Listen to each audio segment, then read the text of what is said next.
So let us study further what is vapor pressure. Now vapor pressure is the pressure exerted by the vapors of the liquid on the surface of the liquid at equilibrium.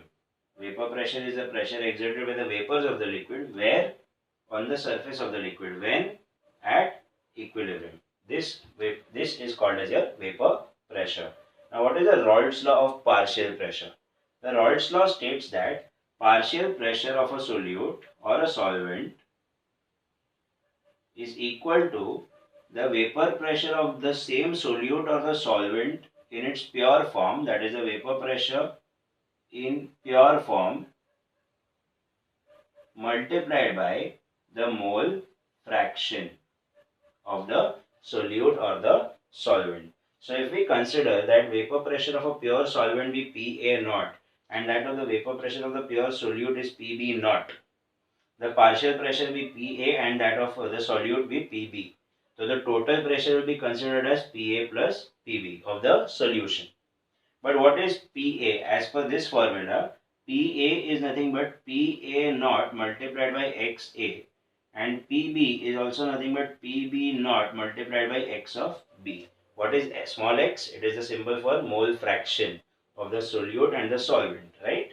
So P total क्या हो जाएगा?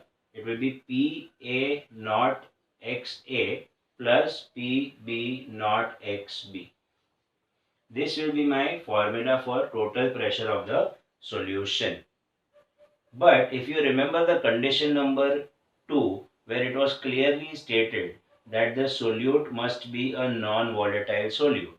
So if it is a non-volatile solute, the vapor pressure of the pure solute will become 0 and therefore this entire term becomes 0, right? So my formula becomes P is equals to P naught into XA. I'm just removing the A here. Okay, so P total is P naught into XA. Can I write XA as 1 minus XB? As we already know that the sum of all the mole fractions is equal to 1. Okay, अब अगर मैं bracket open करता हूँ तो what do I get is I get this. Okay, and अगर मैं इनको interchange करता हूँ, इसको यहाँ लेके आता हूँ और इसको यहाँ लेके आता हूँ, therefore I will get P naught minus P is equals to P naught XB. Okay, and it can, what is P naught minus P? Delta P, which is P naught XB. This is my formula for lowering of vapor pressure. अब ये क्यों हुआ lowering of vapor pressure? It's because आप खुद ही consider कीजिए, अगर आपके पास एक प्योर सॉल्वेंट था जो हाईली वॉलेटाइल था, अच्छा खासा वेपर्स दे रहा था, लेकिन उसमें हम लोग ने एक सोल्यूट डाला जो नॉन वॉलेटाइल है. So if this was my pure solvent inside this container, अच्छे खासे वो वेपर्स दे रहा था. ओके, इसका कुछ तो वेपर प्रेशर होगा, ये अपना प्रेशर एग्जर्ट कर रहे हैं ये लोग, सही बात है. बट जब हम लोग उसमें एक सोल्यूट डालते हैं जो नॉन वॉलेटाइल है, तो सोल्यूट तो यूनिफॉर्मली मिक्स होने वाला है, तो थोड़े सरफेस के स्पेसेस आपके सोल्यूट ने उठा लिए जो नॉन वॉलेटाइल है, और देयरफॉर अब यहाँ से वो प्रेशर रिलीज होने वाला नहीं है. तो अज्यूमिंग अगर पहले सारे ब्लू मॉलिक्यूल्स आपको 100 पास्कल्स का प्रेशर दे रहे थे, अब थोड़ी जगहों पर ब्लू के बदले रेड मॉलिक्यूल्स आ गए जो आपको बिल्कुल प्रेशर नहीं दे रहे, and therefore automatically the overall pressure will decrease, and that is what we call it as lowering of vapour pressure. ये जो बाजू में ग्राफ बनाया है that is for certain solutions. Okay, अब क्या क्या है देखते हैं जरा. अगर हम ये लॉ फॉलो करते हैं that is the Raoult's law. यहाँ पर if I consider that x A का value is 1, therefore obviously x B will be equal to 0.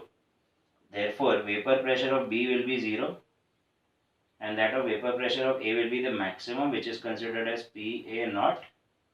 जैसे जैसे हम आगे जाएंगे, अगर मैं इसको 0 कर देता हूँ और इसको 1 कर देता हूँ, तो PA naught से गिरते गिरते गिरते इसकी वैल्यू 0 पे आ जाएगी, एंड इसकी वैल्यू 0 से बढ़ते बढ़ते बढ़ते PB naught पे आ जाएगी. सही बात है. So in this case, how will we calculate the total pressure of the solution? कुछ नहीं, we just need to connect these two dots here. This is your PT, which is PA plus PB. What is PA? this is the corresponding PA and this is the corresponding PB at any point in time throughout the solution under any different concentration. Okay, this kind of graph is generally true for certain solutions. We call them as ideal solutions. Now what is an ideal solution? Ideal solution में जब हम उनको mix करते हैं तो there is no heat released or absorbed. Similarly, जब उनको mix करते हैं तो कोई volume भी उनका change होता नहीं है. So the final volume is nothing but the sum of the two individual volumes of the solute and that of the solvent. But there are certain non-ideal solutions also जहाँ पे इन दोनों की value 0 नहीं होती है.